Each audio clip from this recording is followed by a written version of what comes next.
meeting of the Roswell City Council to order. Ms. Call, please call the roll. Councilor Oropesa? Here. Councilor Peterson? Here. Councilor Best? Here. Councilor Stubbs? Here. Councilor Foster? Here. Councilor Moore? Here.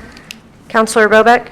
Here. Councilor Sanchez? Here. Councilor Henderson? Here. Councilor Grant? Here. Mayor Kintai? Present. Mayor, you have a quorum. Thank you. At this time, I'll ask everyone to please stand for the Pledge of Allegiance by Councilor Grant and invocation by Councilor Best. Councilor Grant. I pledge allegiance to the flag of the United States of America and to the republic for which it stands, one nation under God, indivisible, with liberty and justice for all. Lord, we come before you and we ask that you watch over us and our country. We ask that the spirit of this month be held without the whole year. We ask that decisions of this council come to your agreement. We pray over our whole country, our veterans, and everyone that is serving us. In Jesus' name, amen. Amen. It's okay.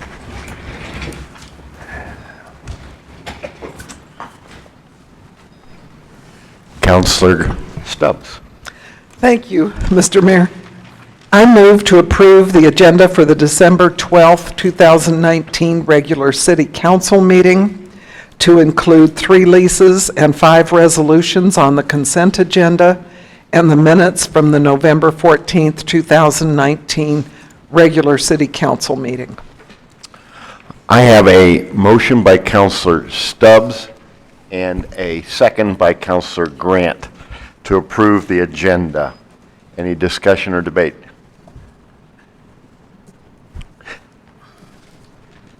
Councilor Roebuck. Thank you, Mr. Mayor.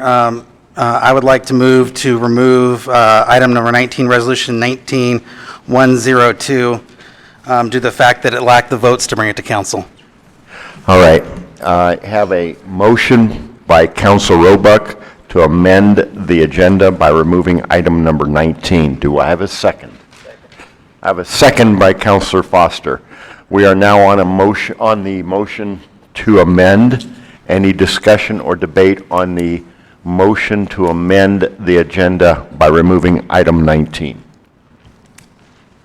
If not, I'll ask for a vote on. Okay. Councilor Stubbs. We have a little bit of a technical problem here. The names are appearing incorrectly on my screen. Really? Yes. Who did I appear as? Councilor Sanchez. Oh, he probably wouldn't like that. Okay. Okay, fair enough. All right, Councilor Stubbs. Mr. Mayor, I know because Councilor Roebuck and I have had this discussion, but I would urge us not to pull this item. It's true, it had a tie vote at the legal committee last week, but there's nothing in our rules that says that we cannot bring it to council. And in my motion, I intend to bring it to council with no recommendation nor a request to approve it. I think that our committee had lengthy discussion on both the resolution and the process, and basically by consensus, all 4 agreed to bring it to council with no recommendation. My personal opinion is that I really hate the thought of 2 councilors being able to not allow something to come to full council when there are 8 of us that deserve, I think, the equal representation. So that's my personal opinion, and I actually am one that voted against it, but I still feel very strongly that 20% of the 10 of us or 18% of the 11 of us don't really have the right to say whether or not the whole council is going to vote on this, so I would encourage everyone to oppose the amendment. Okay, thank you, Councilor. I have Councilor Foster. Councilor Foster, you have the floor. Well, I hate to disagree with our good councilwoman from Ward 3, but I did not agree with consensus to bring it forward. There was 3 of y'all that decided to bring it forward. I was still of the belief that it failed and it wasn't worth our time at full council. So, but I still, if it passes, I still will be against it. But that's one of the reasons why I made the second, is I don't think it's worth our time at full council. Thank you. Okay, thank you. Anyone else wishing to speak on this matter? If not, I'll ask for a voice vote. A yes or aye approves the amendment of removing item 19. It's not the final vote on the agenda, it just is on the amendment. We're not voting on the agenda at this time, we're just voting on the amendment. A yes or aye approves the removal of item 19. All those in favor of the amendment to remove item 19, please signify by saying aye. Aye.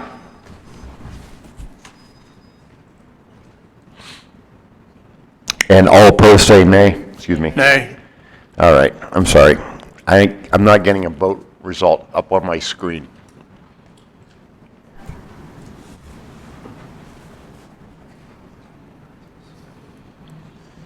Mr. Mayor, it's a tie vote. I'll vote yes. All right, so we now have an amended agenda. Any further discussion on the agenda? If not, I'll ask for a voice vote to, of yes or aye, approves the agenda as amended, removing item 19. A no or nay rejects the agenda. All those in favor of the agenda as amended signify by saying aye. Aye. All opposed say nay. Nay. All right. And it passes. I do not have a vote for Councilor Henderson. I'm trying. I understand. Let's, well, do we vote again?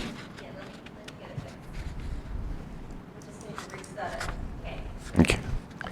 All right. All those in favor of the agenda as amended, please vote yes. All those opposed, vote no on your voting machine. I won't repeat the oral part. All right, now we've got everybody voted.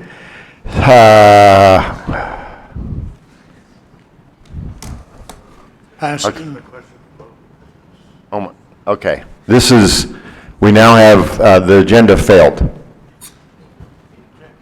So we are back on the agenda. So I'm open for debate, councilors. We do not have an approved agenda. We cannot move forward.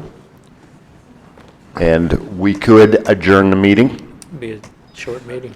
Is, I have a Sandoval. I do Mr. not know Hoffman? who this, is that Councilor Sanchez? Even though they're not showing correctly on your panel, we're seeing them correctly here. I know so that. we're My good with problem that. is I don't know who to call on. So I'm going to I'm suggest we requesting take a to speak. 5-minute recess and IT will fix the problem in 5 minutes. Is that correct?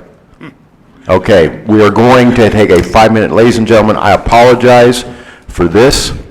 This should not happen, and we will do our best to get it back on track. So at this time, I've got 6:10. We will be adjourned for 5 minutes.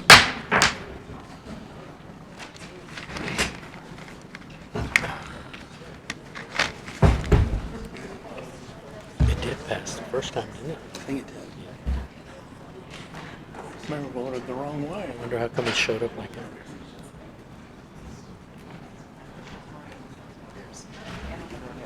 Did Mr. Henderson vote no? I'm not sure. I'm not sure what his intention was.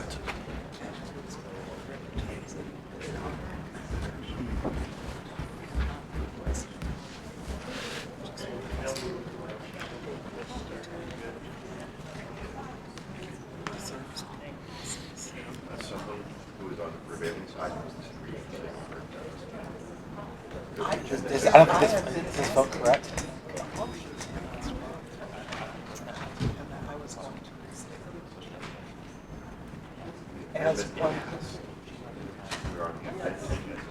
Yeah, no, this is the amended agenda. Oh, I see what you're saying. Okay, so I can do it again. I can do it again.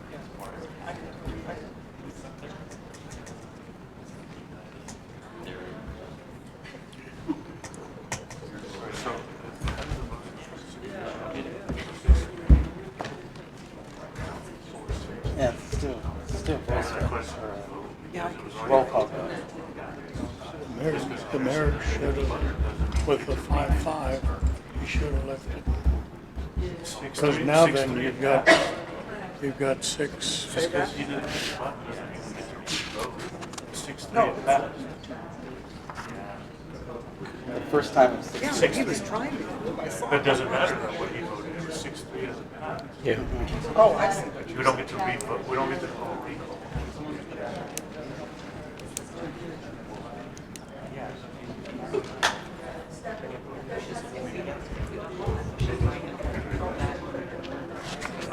Would they have to call a special city council meeting? Give the agenda. Oh, no.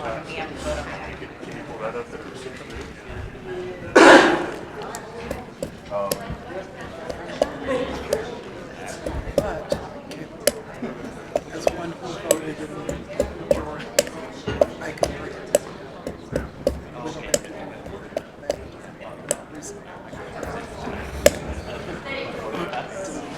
Do we vote again? I don't know. I think we should vote again. Just do a voice, a roll call vote. Be very clear about it.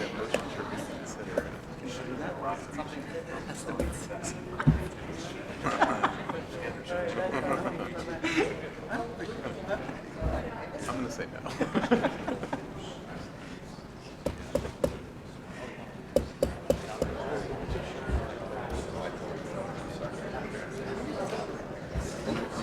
No, the first time it was passed. Henderson's button was added.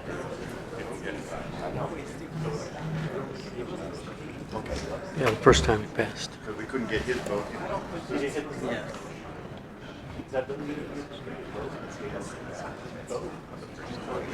Whoever it was would say.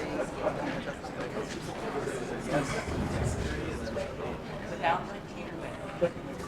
I think you could call technical showman.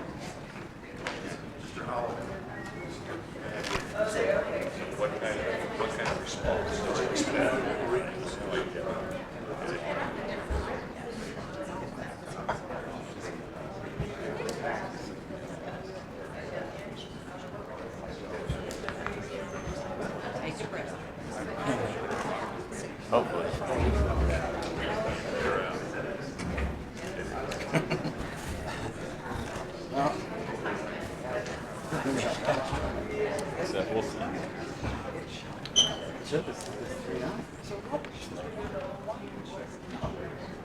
Before Henderson voted, it showed us 3. I'm sorry, 6-3. Sorry.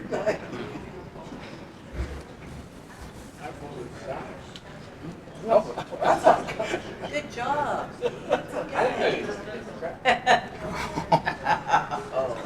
Ooh, low blow.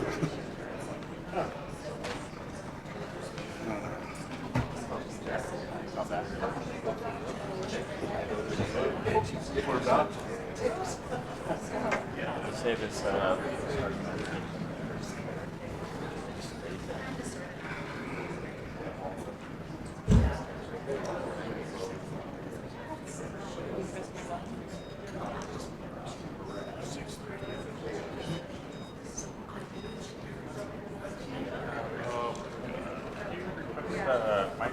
Me? Okay, pressing mic. We still have Mackie on edge over there.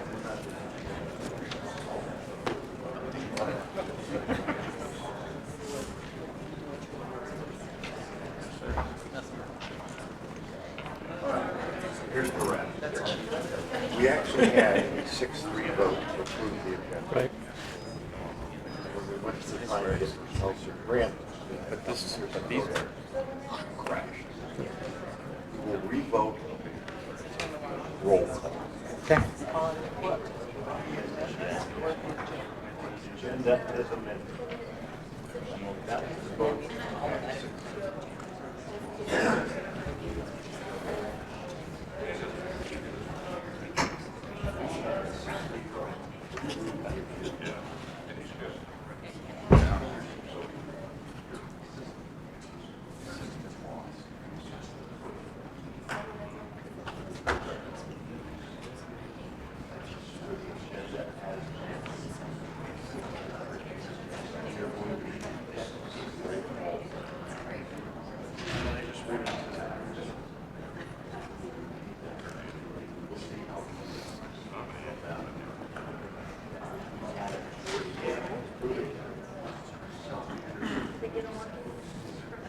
Just the little screen is not working, but the main computer is working.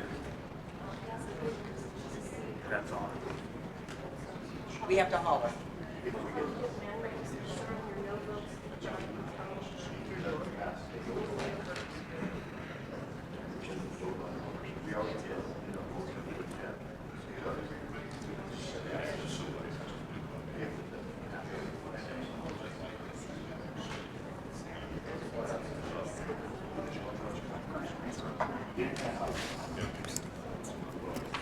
No, but the problem is that something's wrong with their system, because it's showing like Mac, it's all counts and stuff.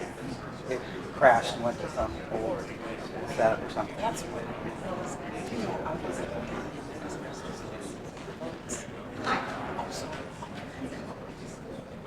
This was when I was pushing it, they said it was saying Mac.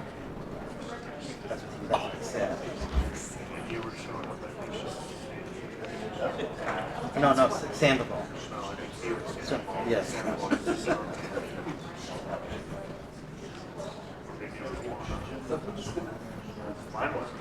Oh, I figured it would be a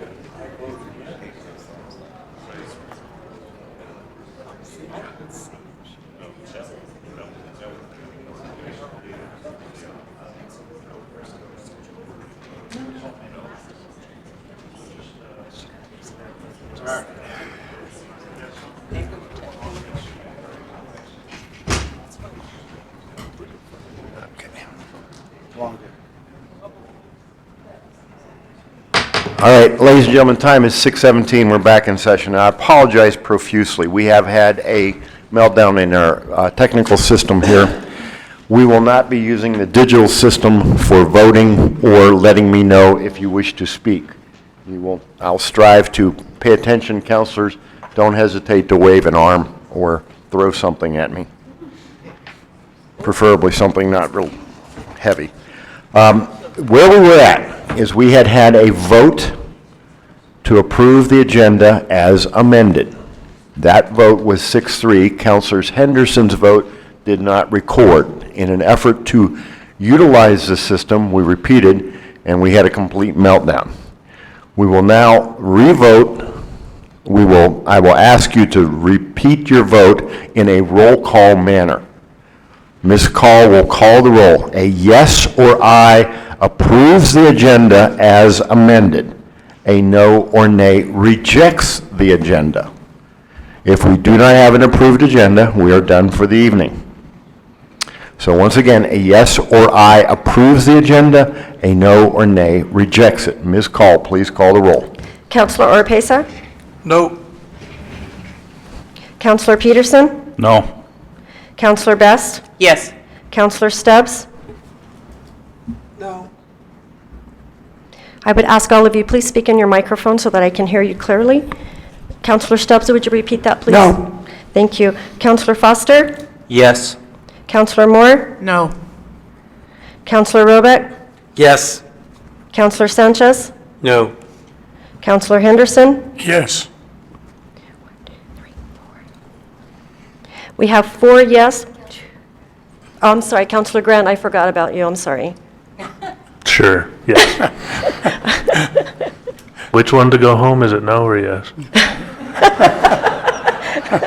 I'm sorry, I can't help you with that.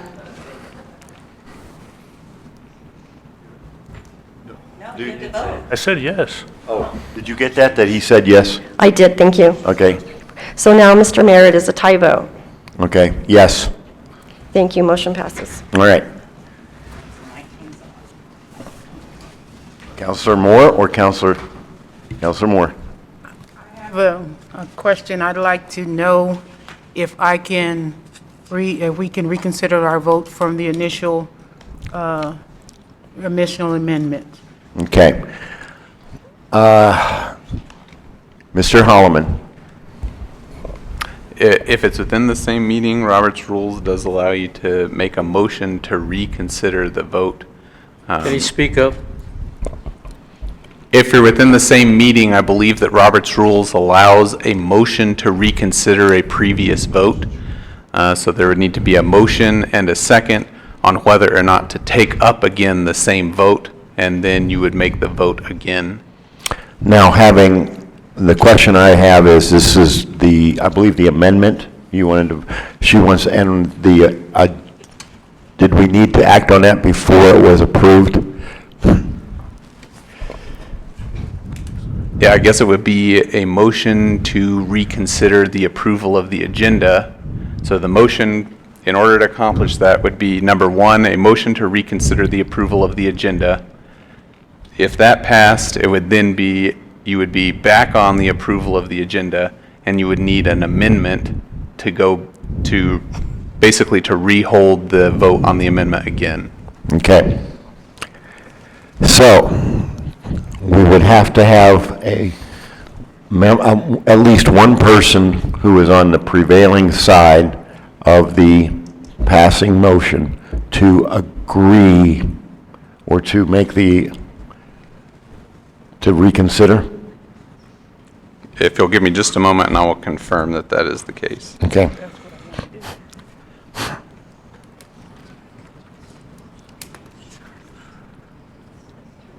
According to Robert's rules, a motion to reconsider may only be made by a member who voted with the prevailing side. Okay. Ms. Call, will you identify who was on the prevailing side on the motion to approve the agenda as amended?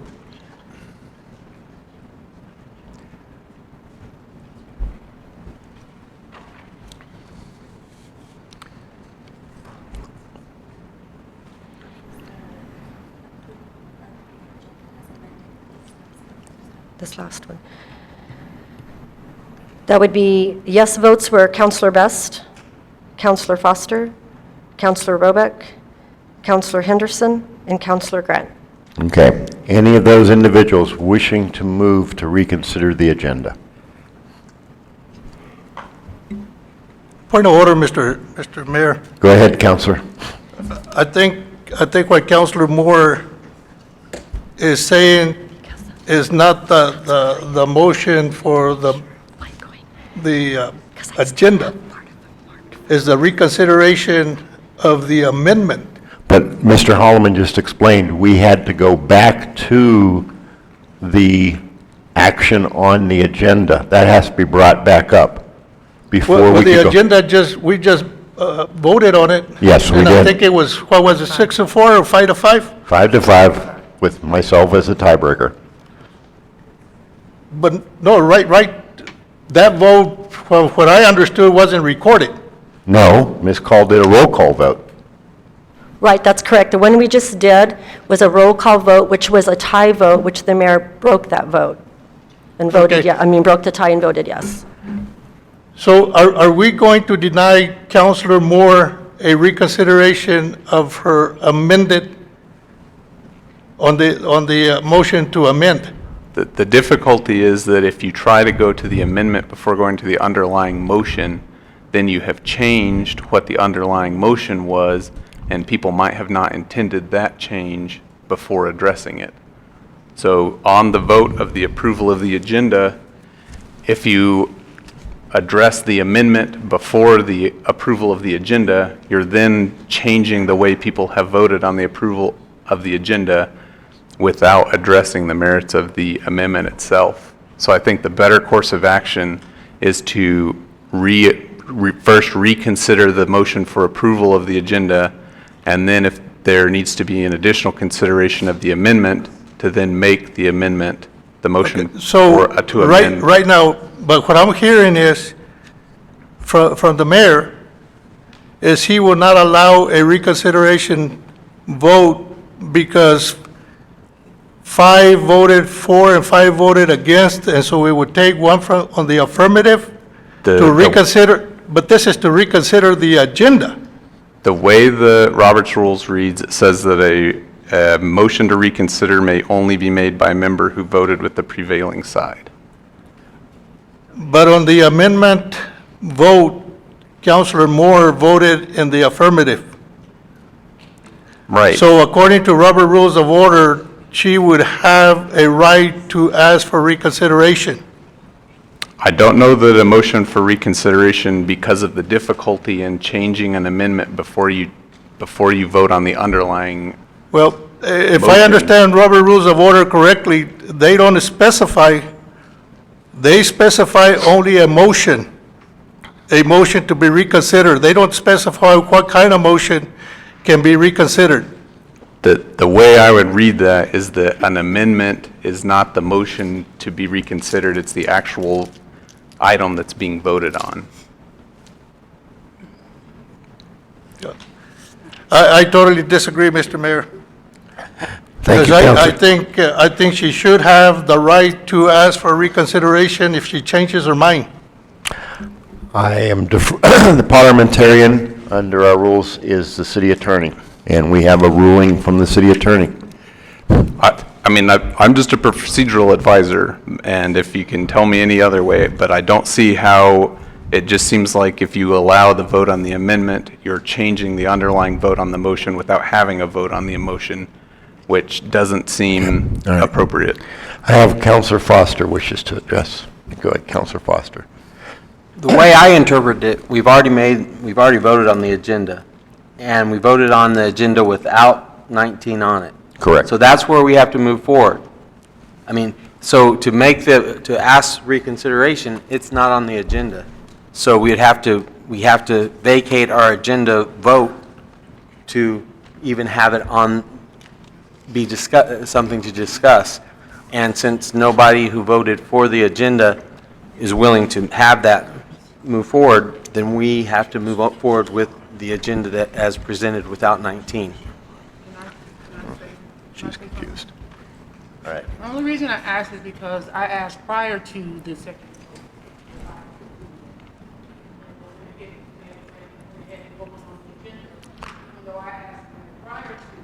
If we could reconsider.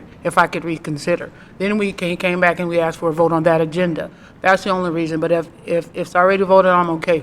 But I'm only stating that because I asked prior to the vote. I think she's referring to the final roll call vote, which was a repeat of the malfunctioning vote. And I'm, Counselor Oropesa.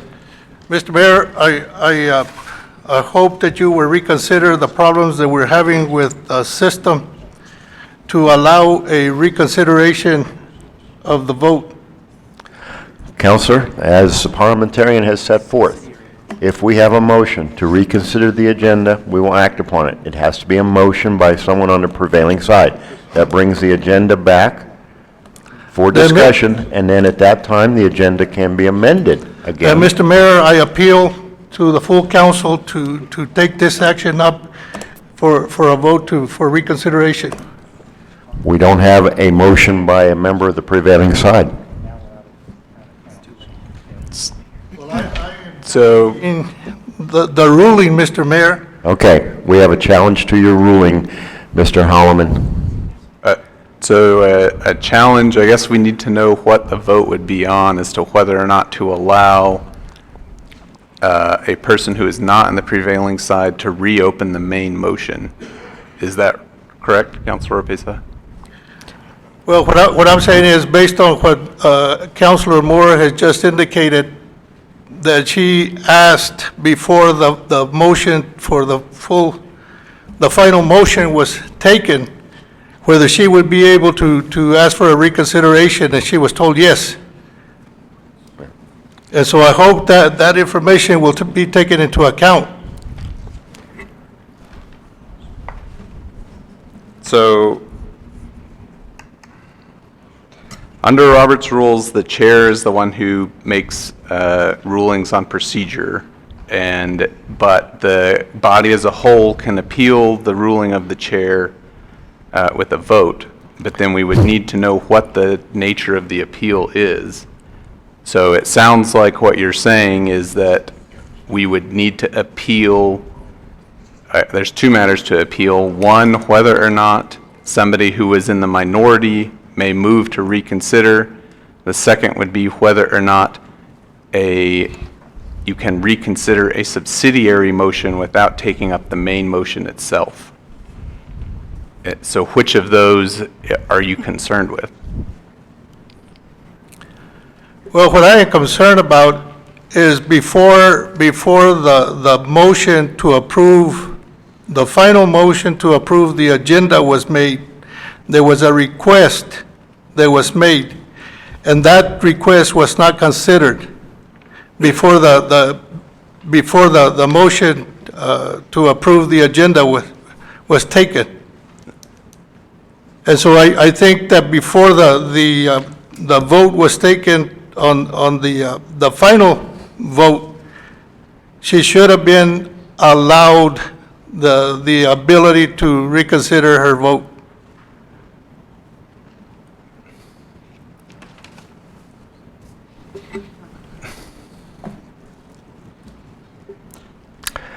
Let's do this. Let's do this. I will entertain an appeal of the decision to not revisit the amendment, that we will allow whether or not a motion to reconsider the amendment without the overreaching action being brought back first.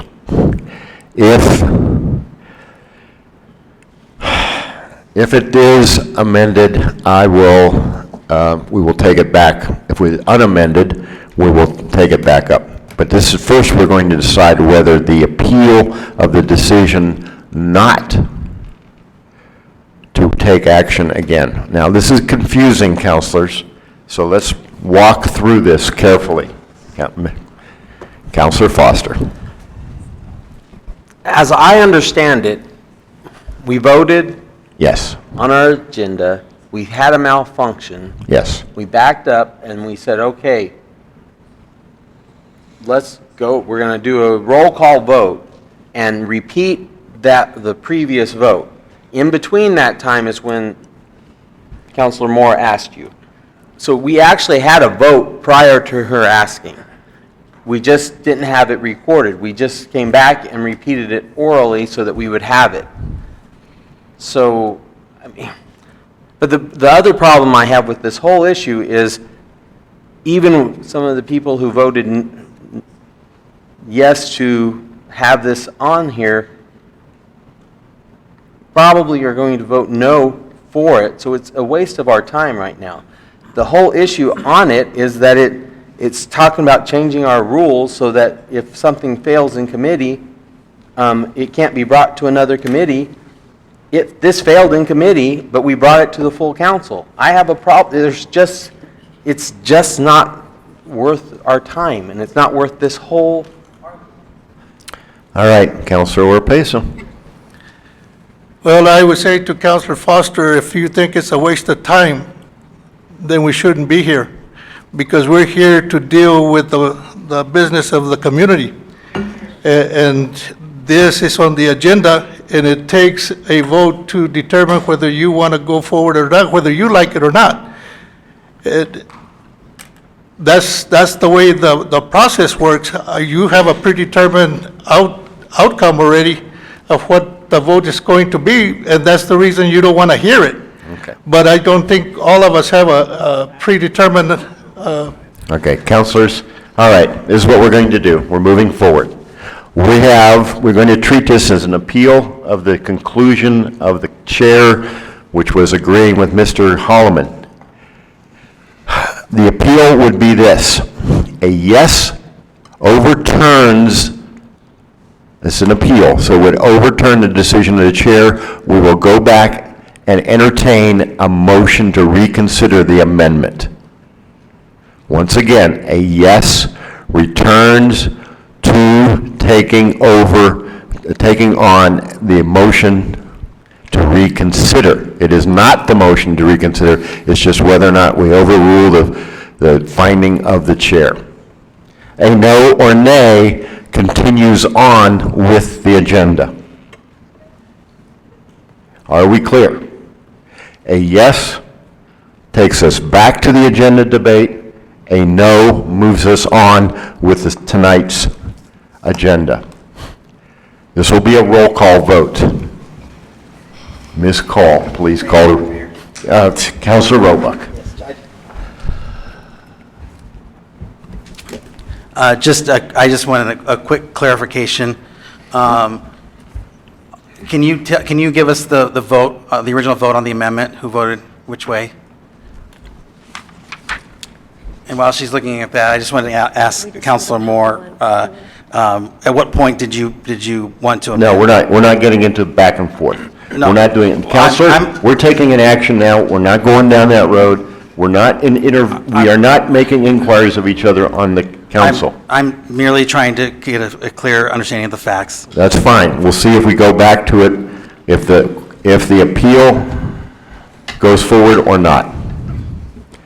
This is a vote on the appeal. A yes or aye overturns the chair, and we will go back to considering the motion to reconsider. A no or nay moves us on with the agenda. Ms. Call, please call the roll. Counselor Orpesa. Yes. Counselor Peterson. Yes. Counselor Best. No. Counselor Stubbs. Yes. Counselor Foster. No. Counselor Moore. Yes. Counselor Roback. No. Counselor Sanchez. Yes. Counselor Henderson. Yes. Counselor Grant. No. You have 4 noes and 6 yes. Okay, we're back on. Counselor Moore, if you wish to make a motion to reconsider, do so at this time. To consider to bring the original amendment back? To make a motion to reconsider the amendment to the agenda. I'll make a motion to make an amendment to the agenda. Motion to reconsider the amendment to the... Reconsider the agenda. Wait a minute. Reconsider the amendment to the agenda. To the Correct. agenda. Second. I have a motion by Counselor Moore and a second by Counselor Orpesa to reconsider the amendment to the agenda. Can you confirm that Counselor Moore was on the prevailing side with the motion to... Yes. Okay, so we've established that for the record. All right, any debate or discussion on this motion to reconsider? Counselor Foster.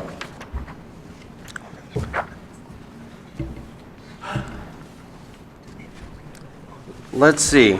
I just want to read from the resolution. No, we're on a motion to reconsider. Let's stay focused on this, and then if and when it gets to the time, we can debate the resolution. Let's stay focused, please. Ladies and gentlemen, we have matters that we need to discuss. But We have I a think water, making an please, argument- let me just stress this. We have a water loan that is critical to this infrastructure, this city, that we need to take action on. We have changes to the precinct boundaries that define our wards. We need to do that this meeting. We can spend all night on the agenda and not accomplish what needs to be accomplished. Let's stay focused on the motion to reconsider. On the motion to reconsider the amendment to the agenda is the matter before us. And if not, I will ask for a voice vote, a roll call vote. A yes or aye approves the motion to reconsider. It does not, all it does is bring it back. We will then have to consider it again. But this is simply to approve the reconsideration. A no rejects it. Ms. Call, please call the roll. Counselor Orpesa. Yes. Counselor Peterson. Yes. Counselor Best. No. Counselor Stubbs. Yes. Counselor Foster. No. Counselor Moore. Yes. Counselor Roback. No. Counselor Sanchez. Yes. Counselor Henderson. Yes. Counselor Grant. No. 4 noes, 6 yes. Okay, we're back on the motion, on the agenda. You wish to make a motion to amend. We're back on reconsidering the motion to amend the agenda. The amendment removed item 19. Counselor, you have the floor. So now it's on back on again, so we can vote on the agenda, that's where we at? Well, first we take action on the amendment. That's what we just did. So, That's what I just did. say, I want to, I thought that's what I just did, so that's. No, we're back on we're taking up the issue of the amendment. Now you can say, I wish to remove the amendment. Is that correct, Mr. Holloman? Right. So if I'm understanding you correctly, first we would vote on the amendment, and then we would vote on approval of the agenda. Correct. Okay. So right now, you want to make a motion to remove the amendment from the agenda. By doing so, we reinstate item 19 to the agenda. Yeah, I want 19 back on the agenda. All right, so you're making a motion to remove the amendment. I make a motion to remove the amendment from the agenda. And place it. Okay, so we have a motion to remove the amendment from the agenda. Second. Okay, I have a motion by Counselor Moore and a second by Counselor Oropesa. Now, we're on the motion to remove the amendment from the agenda. All right. Any debate or discussion? Counselor Roebuck. Mr. Holloman,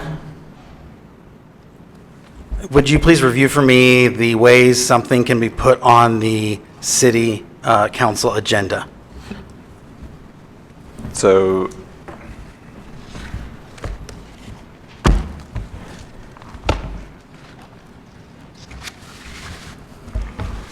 the governing body rules of order say that the city manager is responsible for creating it, and the mayor or 5 council members may direct the city manager to place something on the agenda. Where the governing body rules of order is silent, but how we have treated it in practice is that a committee may make a recommendation to place something onto the agenda. How does a committee make such recommendation? Governing body rules of order are silent as to that. What it has been traditionally is that you make a motion to place something on the agenda and it is voted on based on that motion. Is a 2-2 vote considered a pass or a fail? Under Robert's rules, a 2-2 is not a majority and it's a fail. So in some cases I've seen that's been the intention, is that the motion has failed on a 2-2 vote. Who decides if a 2-2 vote then is a fail or not? It'd be contingent on the committee or the chair to interpret the process of that committee. Mr. Nebb, do you have an opinion on that? Yeah, there is a paragraph, I believe, farther back in that rules of order that talk about the chair being the procedural. You had mentioned it with the mayor, so if you could read that one. Point of order, Mr. Mayor. Let's let this finish out and then we'll. Well, I'm saying, are we taking up the ordinance right now, or are we No. just going to vote on it? No, we are not. We are taking action on the motion by Counselor Moore Well, to remove the amendment. That's precisely my Okay, point. but he's It looks asking. like we're discussing the ordinance Counselor itself. Oropesa, Counselor Roebuck has the floor. He wishes to have he has questions for the city attorney. I don't have any comment on the ordinance itself. I'm just questioning whether this should be on the agenda or not. Those are my questions. Yes. I honestly don't have an opinion on the. And Mr. Holloman has found that language within Sure. the rules of order that govern the chair's responsibilities. It does say the committee chair or the vice chair in the committee's absence is the presiding officer of that committee. So then, as I'm understanding, and this has not been explained to me in this way before this meeting, and I have consulted several staff members on this. Right. Ultimately, the chair decides in their own committee what their rules of what a pass and a fail is. Is that what I'm hearing right now, based on what's written down? The chair is the interpreter of procedure for that committee. Sure. And this item was placed on the agenda based upon the chair's request of this coming forward based upon the consensus of the group within the legal committee. And that is the reason why this item was placed on the agenda. And so, this is my last question, because I think I've got all the information that I need. So in this case, even though we had a 2-2 vote on record, which according to Robert's rules, and in most cases, not all, as I've been pointed out, in most cases that's been a fail vote. This was pushed forward regardless. The real problem I have with this is that the city council is not always functioning as a committee of the whole, and certainly not during our city council meetings. We shouldn't be functioning as a committee of the whole. This piece is not ready for a full city council action. I thought we weren't going to discuss the, Well, let's, I'm Counselor. explaining why I wanted it removed. I'm not. Okay. we're still discussing it. Counselors, we're not going to go back and forth. So, I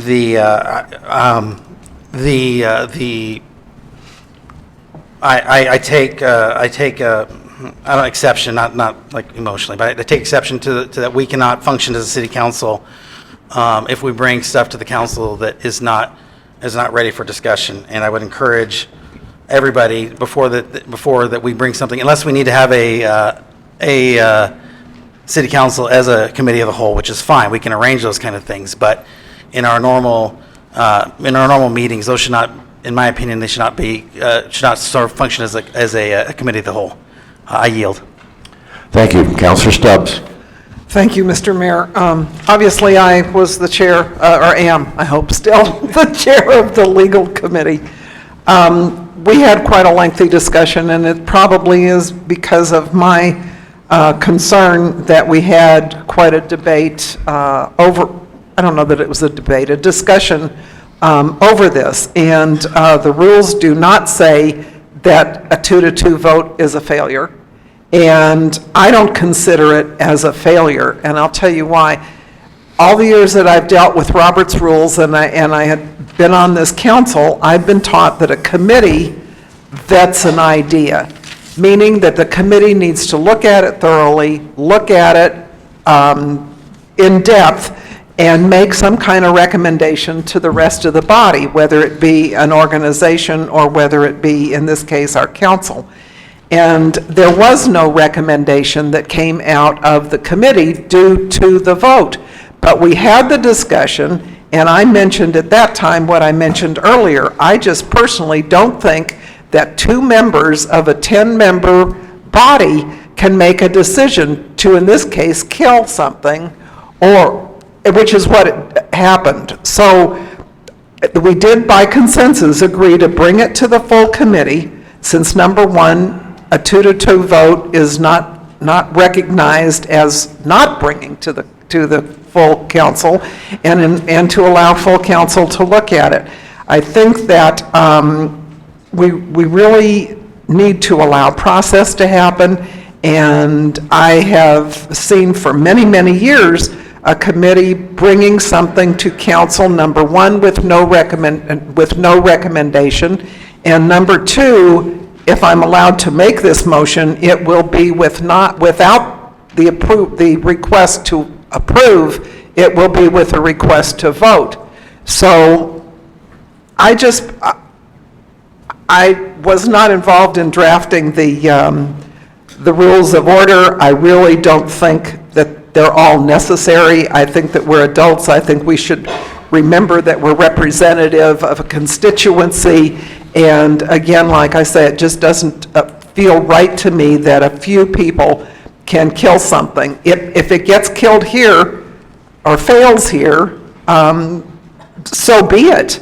But I think really, again, my purpose in the discussion and the way my motion would read if I were allowed to make it would be with no recommendation and not requesting approval. It will be just requesting the vote. Thank you, Mr. Mayor. All right, anyone else wishing to discuss? Councilor Payson, you have the floor. Thank you, Mr. Mayor. And just for informational purposes, we do have to recognize that there has been issues that had come to the full council on a 2-2 vote. I know there was one in infrastructure maybe not too long ago, and I don't remember the specific item that was there, but that one got brought. and I hate to put Sharon on the spot, but I believe she was there present when we voted 2-2 on infrastructure. And I was told, being the chair of the infrastructure, I was told that I had no authority to not take it up, that it had to go up to city council. So when you look at those situations and then you look at this one, is basically the same thing. And so as far as I'm concerned, we have already set precedents, even though it's not written in policy, that a 2-2 is a no, or a 2-2 doesn't go to council, but we have already set precedents at this council, not to address Councilor Stubbs. They have done it in previous councils as well. And so if you want to deny this one, after we have already done it before, I think it's a bad precedence to set again. Thank you, Mr. Mayor. Any other discussion on this? Otherwise, we'll have Councilor Roebuck and then Councilor Sanchez. Councilor Roebuck, you have the floor. Councilors, let me remind you, we have not yet taken up an extensive agenda. Thank you, Mr. Mayor. I think that speaking to the precedent, when does the precedent of 2-2 apply? Because I've been in meetings when 2-2s have failed it and killed committee as well. And so the problem with that logic is that we have to have a rule where is a 2-2 a pass or it's a fail, because I voted a lot of things 2-2 that have gone down in committees, and they haven't come up. It happens all the time on the Finance Committee, where we have a 2-2 vote and it doesn't pass, and it doesn't come up to council. So when does it come up and when does it not? That's my concern. We need to have a clarifying, something to clarify that, because we can't just go off precedent, because we have two precedents. Sometimes 2-2 does pass and sometimes it doesn't. Thank you. Councilor Sanchez, you have the floor. Thank you, Mr. Mayor. Well, I guess I'm responsible for this. This is my resolution. But the reason I'm voting no is because the way it was stated, the amendment was stated that it didn't have the vote to be here on the city council. And this is what we're discussing, because again, some have come here on a 2-2 vote. So that's why I voted no, because it was stated that way. All right, thank you. Any other discussion? If not, we'll have a roll call vote. A yes approves, timeout, excuse me. A yes removes the amendment from the agenda. We will then go back to the agenda and take action. A no or nay leaves the agenda as is. A yes removes the amendment. A no leaves the agenda as amended. Ms. Call, please call the roll. Wait a minute. Okay, all right, so I'm sorry. A yes removes the amendment and returns item 19 to the agenda. A no or nay leaves item 19 off the agenda and we move forward. Once again, I'll do it one more time. A yes or aye puts item 19 back on the agenda, and then we take action on the agenda again. A no or nay leaves item 19 off, and we move forward. Are you comfortable with that, Mr. Holloman? I am, Mr. Mayor. Okay. Ms. Call the roll. Counselor Oropesa. Yes. Counselor Peterson. Yes. Counselor Best. No. Counselor Stubbs. Yes. Counselor Foster. No. Counselor Moore. Yes. Counselor Roebuck. No. Counselor Sanchez. Yes. Counselor Henderson. Yes. Counselor Grant. No. 4 noes, 6 yes. Okay.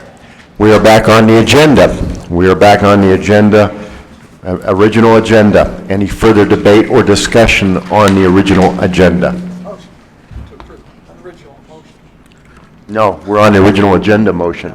That's what I'm saying, but we're not on the original agenda. Yeah, we're back with item 19 on, Counselor, we have item 19 back on the original agenda. We have the original agenda as presented. We are now approving or rejecting.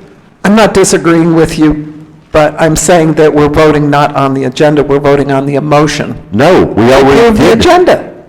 Counselor, we have reverted all the way back. This is now going to be a vote on the agenda. We're going to, either we approve the agenda as originally presented, or we reject it. Okay.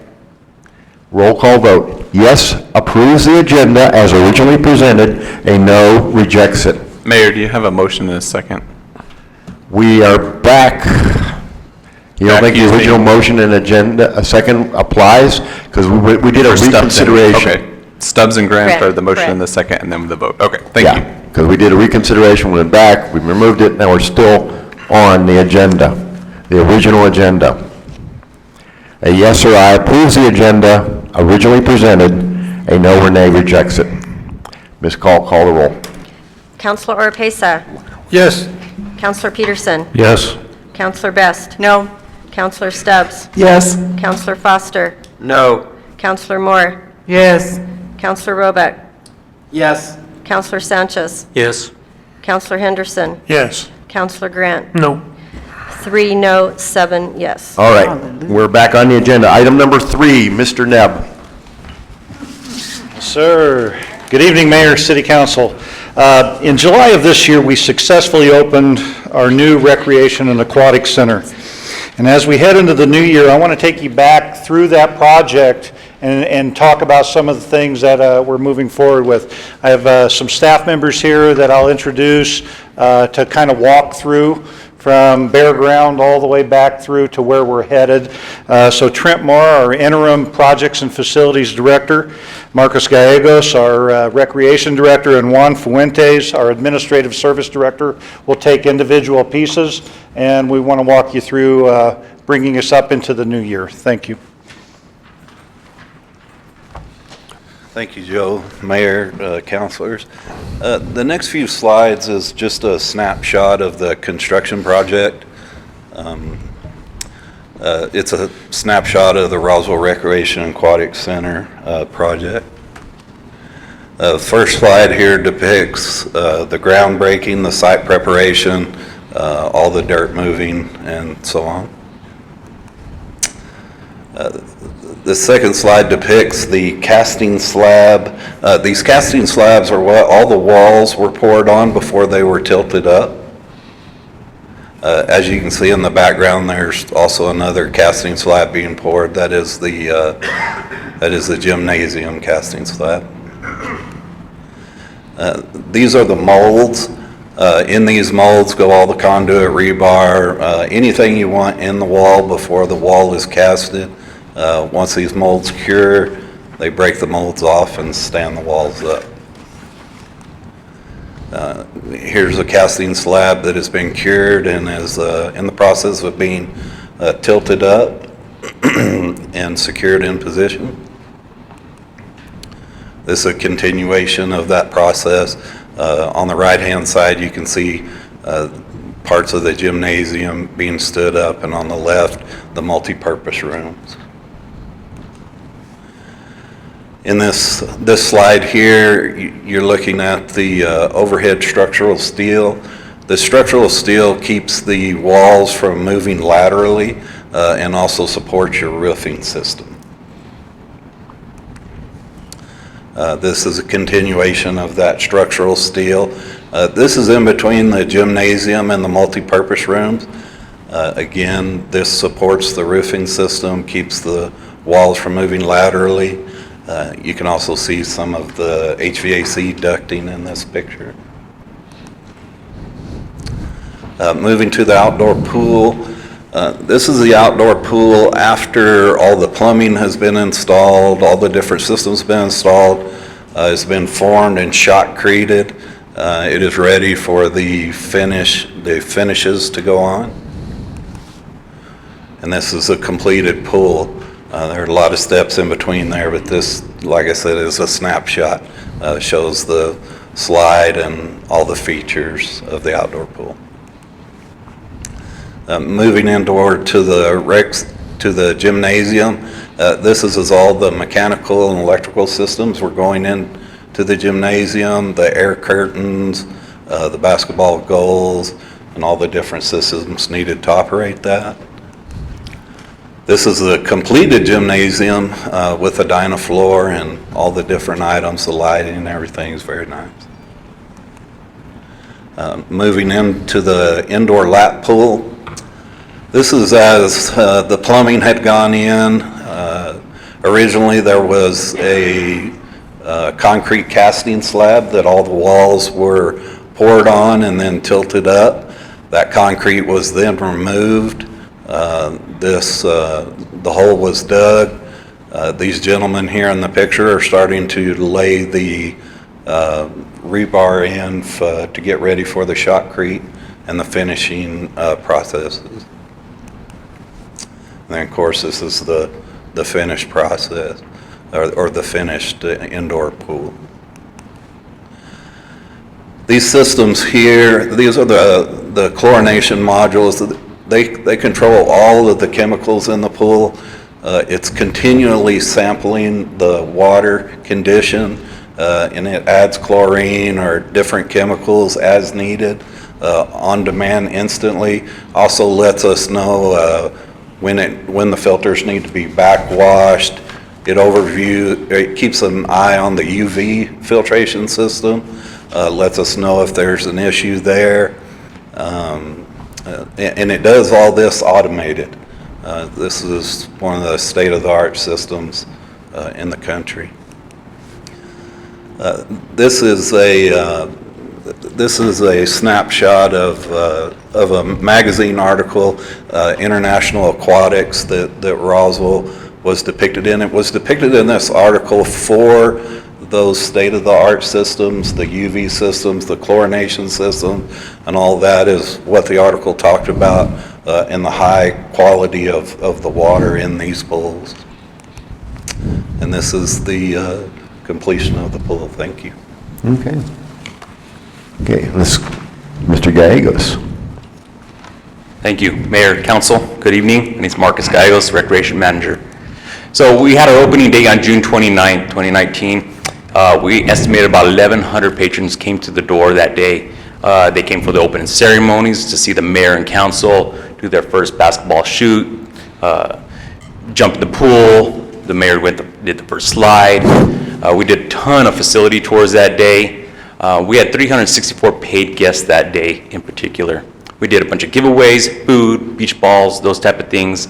We had radio stations out there doing remotes. It was just a great, excellent day.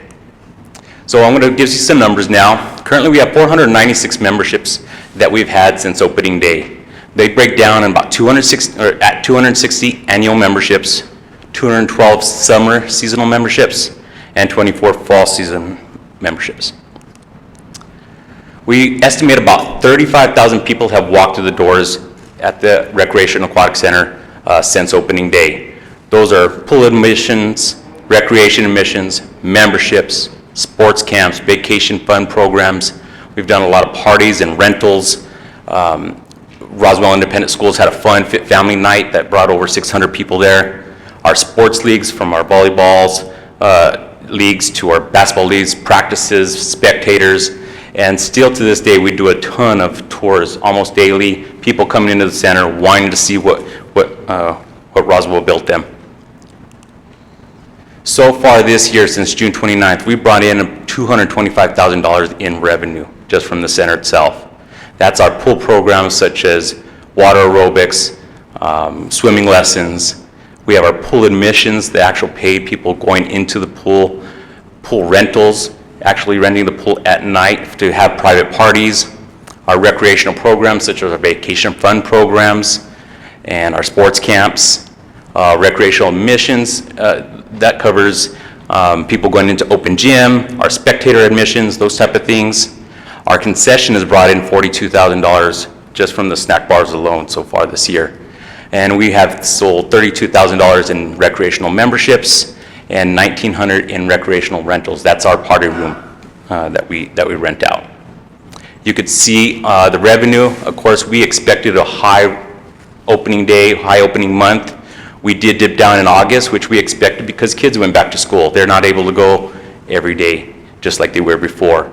In September, when we closed the outdoor pool, we expected that drop as well. But we hit October. That's when our sports programs really started kicking in, and now into November. So that revenue is going back up.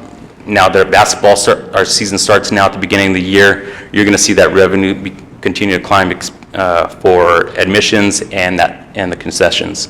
So we're really excited about that. Some of the programs we're running out of there, our aquatic programming, we have swim lessons for children and adults. We have water aerobics in the mornings and in the evenings. We've had some dive-in movies nights, some parents' nights out, family swim days. We're in the beginning stages of forming some swim teams. That's one of the goals that we're having that we have set forth this first and second quarter. And we're looking at holding a swim meet, hopefully in the first quarter of of 2020. We're talking to a group now, and hopefully that really progresses and we can hold that really soon.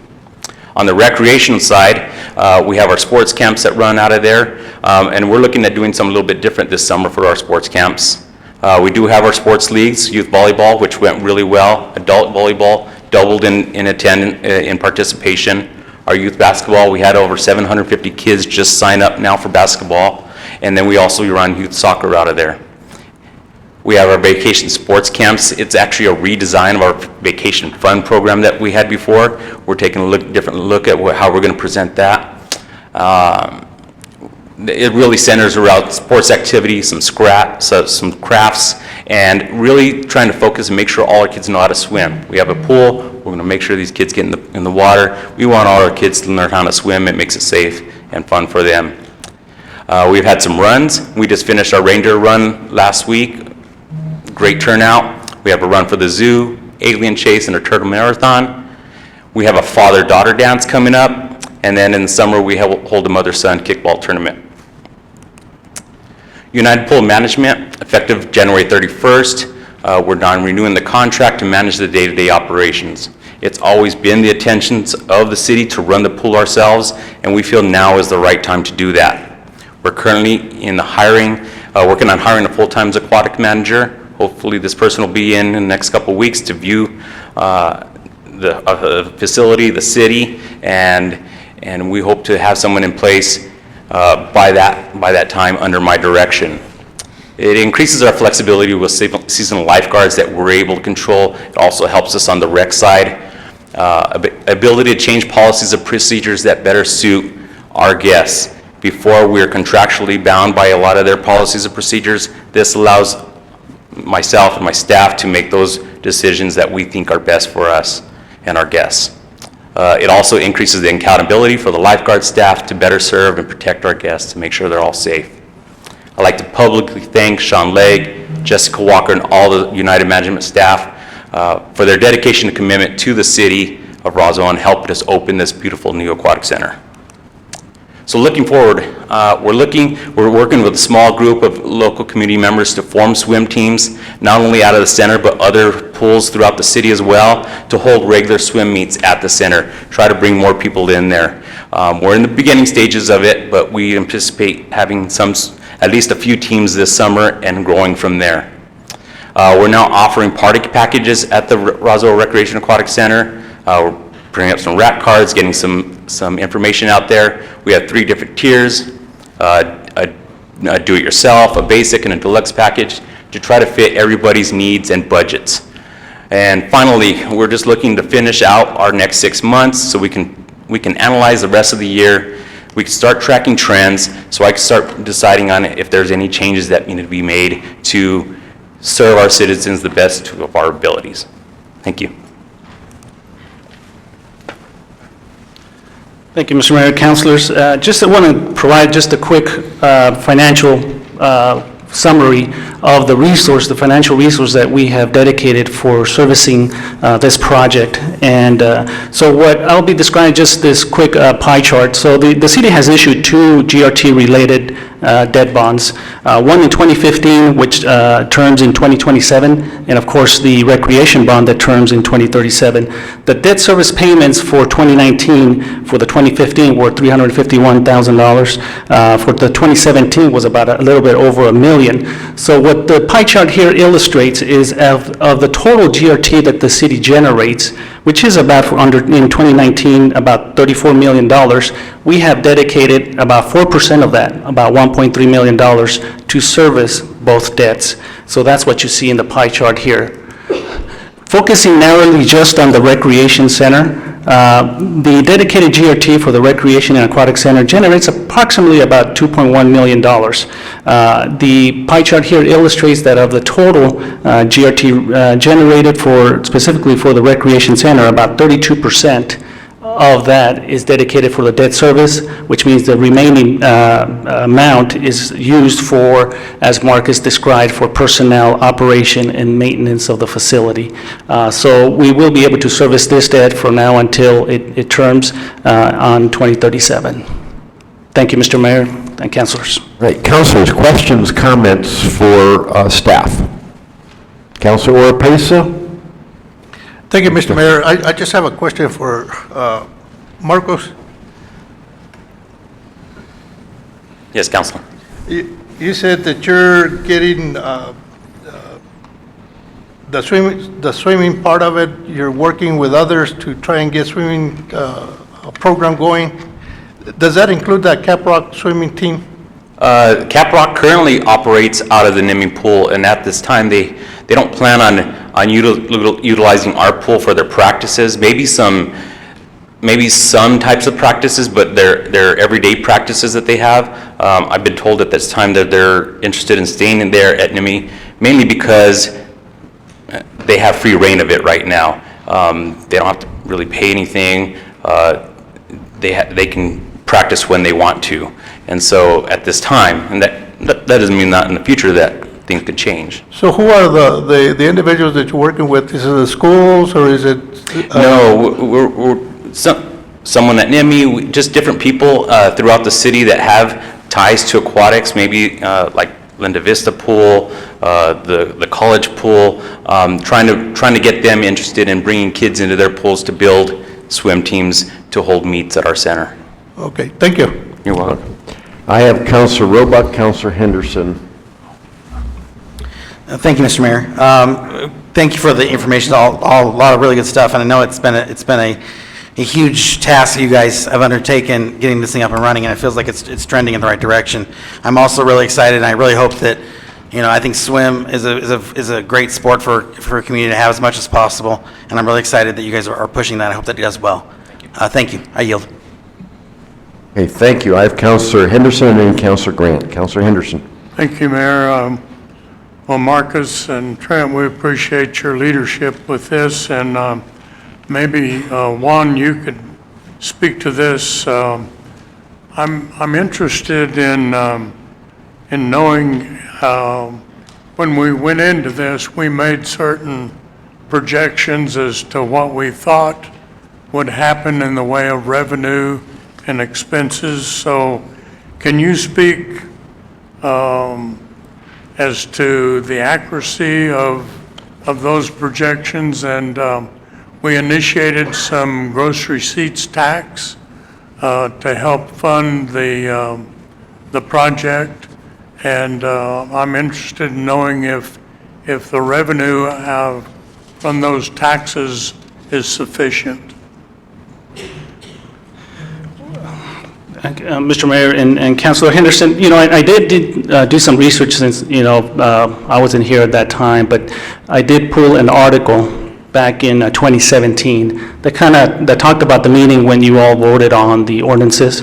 And it does describe that at that time, I think they were estimating at least the revenue to be generated about 1.5. And as you can see, we've generated a little bit more than that in 2019. Which is a good thing because it's being dedicated towards the servicing of the debt and for operations. I wasn't able to find numbers in regards to what the projected cost would be when this was first envisioned. But right now, we're still kind of in the first year, and obviously, we're kind of getting that data and that information. So I can't speak to about what the projected expenses were at that time, just on the revenue as it was reported at that time. How do we compare with expenses versus budget? Do you know offhand if in fact we are raising the revenue needed to meet budget? Well, as an operation, again, the pool generates, as Marcus pointed out, generates some revenue, I believe. You had some numbers up there, Marcus? Right there. As you can see there is certainly some revenue being generated. Now, is it going to completely generate enough revenue to cover all expenses? It will not. It will continue to be subsidized by the excess of the dedicated GRT plus a little bit from the general fund until at least the operations and more activities develop as the years come. But I can allow Marcus to speak more to that if he'd like. Well, Mr. Mayor, I would hope that we keep our eye on that, and hopefully our estimates are going to be close, but if in fact we're going to be coming up short, well, we need to recognize that and make provisions for whatever shortfall we'll have. Thank you. Thank you. All right, I have Counselor Grant. You have the floor. Thank you, Mayor. Just real quick, I want to say thank you guys. And Marcus, you've done a really good job coming in there. And when did you start? Like the day before the pool opened or something, I think? Or a week or month or two? I started May 28th. Yeah. So, yeah, you kind of got thrown in there right at the very, very end. So just appreciate it. And I know Marcus has been a great resource, and I probably bug him regularly about many things, but I was finally into the recreation center last night, and it was just neat to see with basketball starting up, that place was packed, every single goal was full, kids, it was just neat to see, and excited that we have a facility back going with that for all those activities, especially the winter sports. One of my only other questions is, this summer I had a group approach me about wanting to do, can't remember what they were going to call themselves, but it was pretty much a group that was going to raise money for, I think, the pool side, and I think I steered them your direction. Have they been talking with you or anything? Yes, that's actually the group I was referring to about talking about building swim teams. They're calling themselves kind of the Friends of the Aquatic Center. Okay, yeah. It's a real informal group, nothing official, and so we were talking about building the swim teams first, and then how we can eventually raise money and do some different things there. Right. And I think that's just a great thing that we had people so interested in that. I think like the second month of Aquatic Center was open because, of course, we have many partners with many of our recreation, quality of life facilities that those groups help us raise money for many different things in those facilities. So I just think that's a good thing and important thing that's already starting to be established, hopefully, in a more maybe formal way as well. So I just want to thank you guys for that. And then my last point is on Henderson's question regarding our projections and everything. We paid a lot of money for a study and a report, so we have a big book of that we debated and went through and have. So it's probably in what's her name's old desk or something, but she was the one doing that. And so we have a lot of data on that stuff because I see the pool rentals was that line item was pretty low, $1,500. I know we only had a month or two there really of it, but that's pretty low for pool rentals. Yeah, I purposely held off on renting the outdoor pool when we first opened because I wanted to make sure we're sound on an operational side and staffing side as far as our aquatic center was concerned. So I purposely held off until probably August, I believe, until I allowed them to start renting. So yeah, it is on the low side. I do agree, and I think maybe one of our problems with there is just our start time. I mean, we're not able to open for a private party till 8 o'clock at night. So that might not be appealing to everybody. So we might have to, that's one of the things I'll have to revisit and see if that's something. Maybe make some evenings available earlier. Exactly, yes, sir. But then, and we should be able to open at least by May 1st-ish because that outdoor pool is heated as well, right? Yes, sir. Okay, thanks. Okay, any other questions, comments? I do have a couple myself. Can we go back to that slide showing the revenue from the GRT, the dedicated GRT? I think it's right there.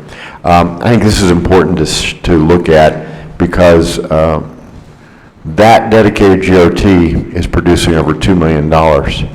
The debt service is only slightly over $1 million. Plus, we have another 200 and some thousand coming from operations there.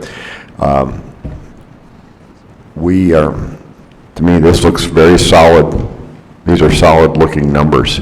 The other comment I will make is it is awesome that this project got recognized in an international publication, and I think it speaks very well to the team that put this together, that saw this to completion, and I think it speaks to the professionalism of your team, Mr. Nebb. Thank you.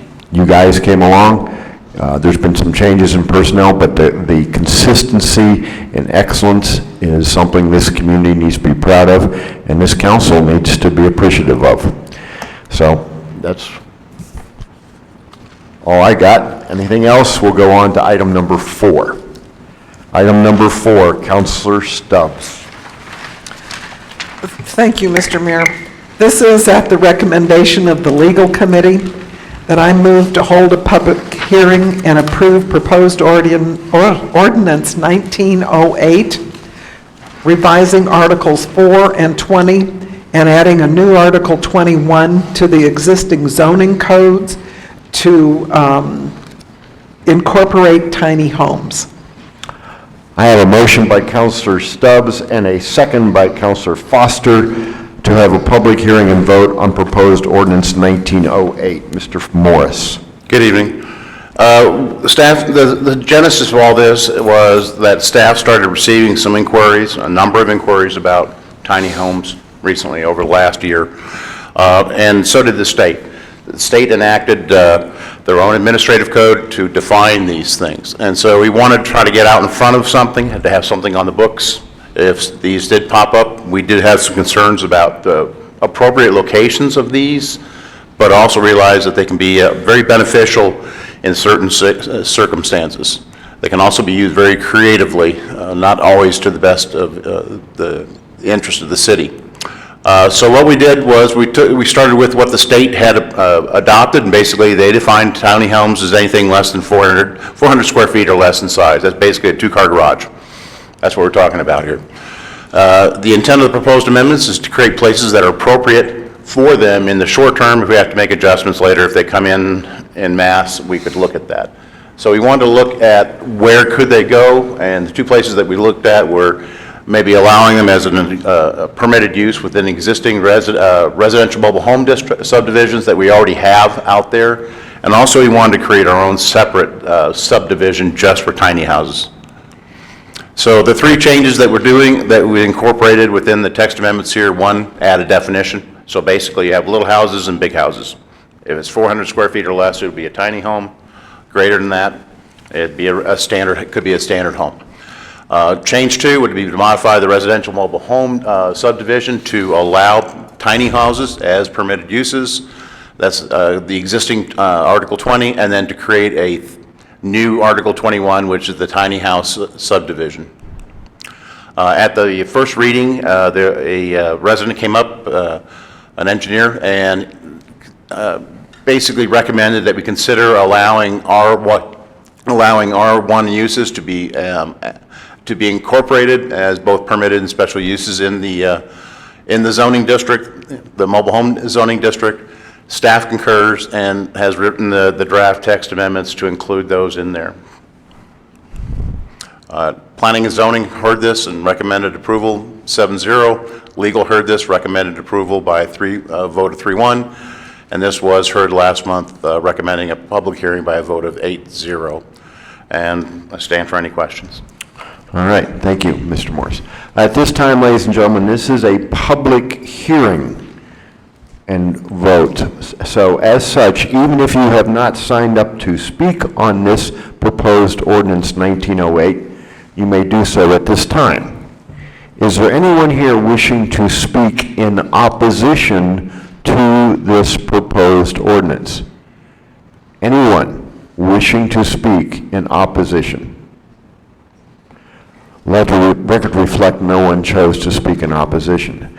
Anyone here wishing to speak in support of this proposed ordinance?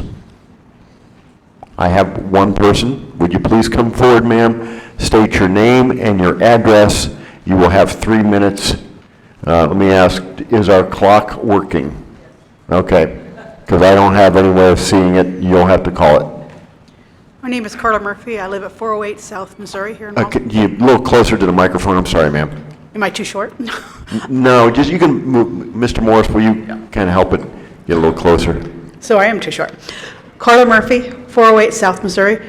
I think anytime we add structures to our city, we need some sort of reasonable rules and regulations and policies, because we can't just build anything. We have to be safe, we have to be secure, and we have to think of what it's going to look like for the future of everybody in Roswell.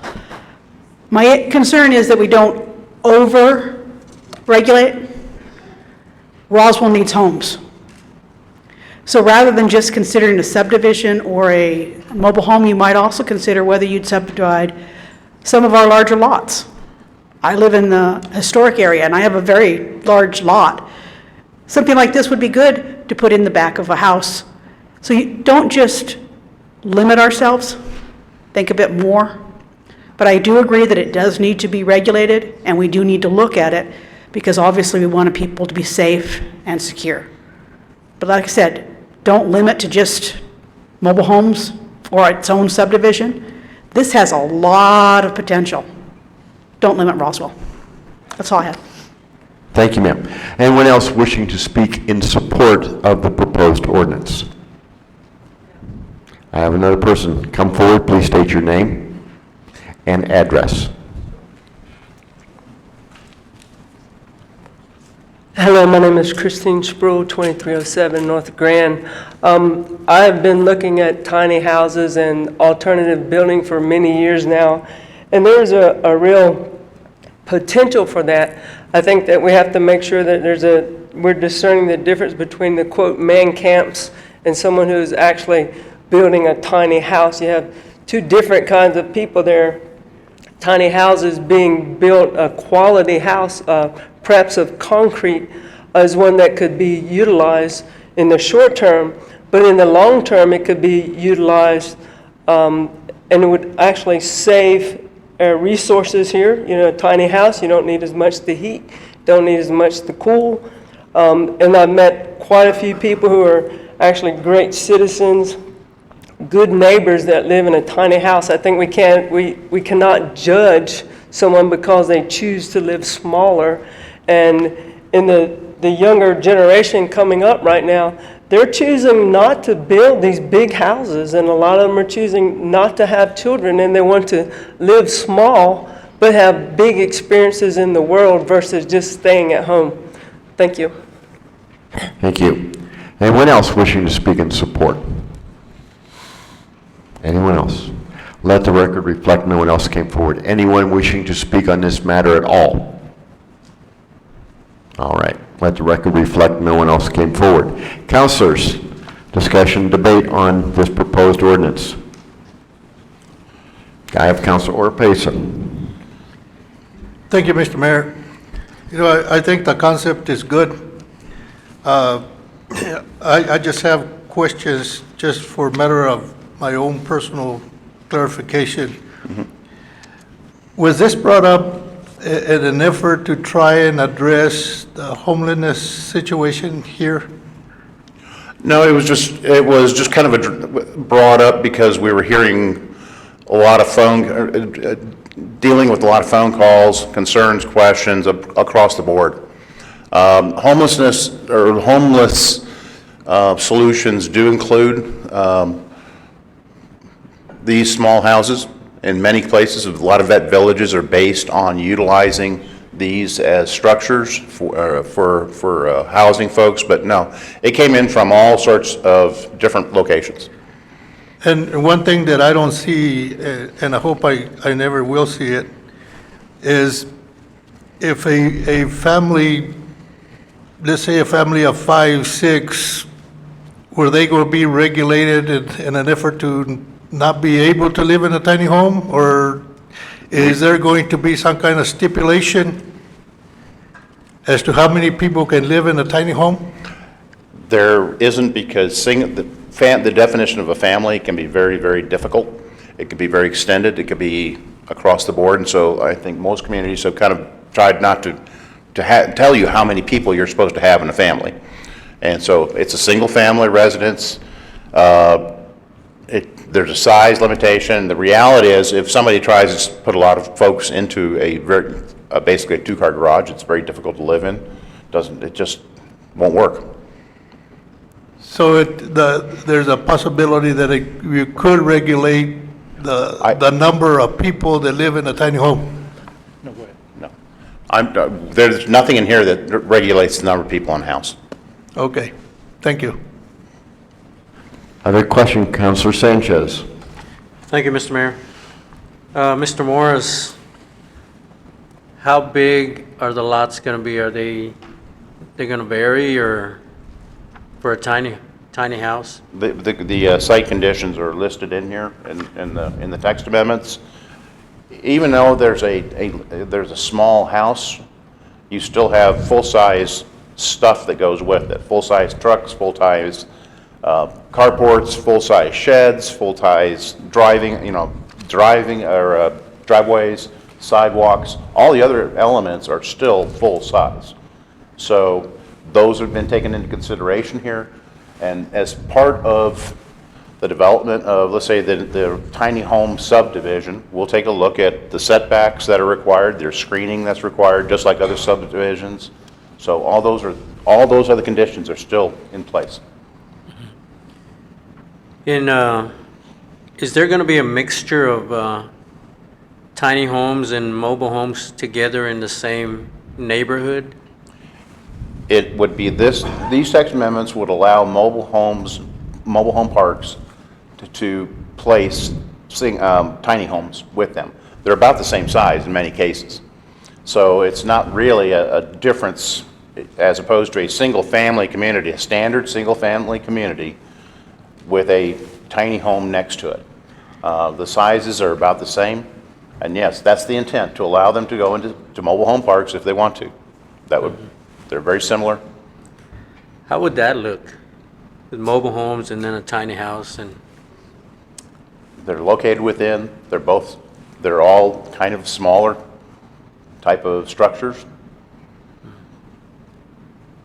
Thank you, Mr. Morris.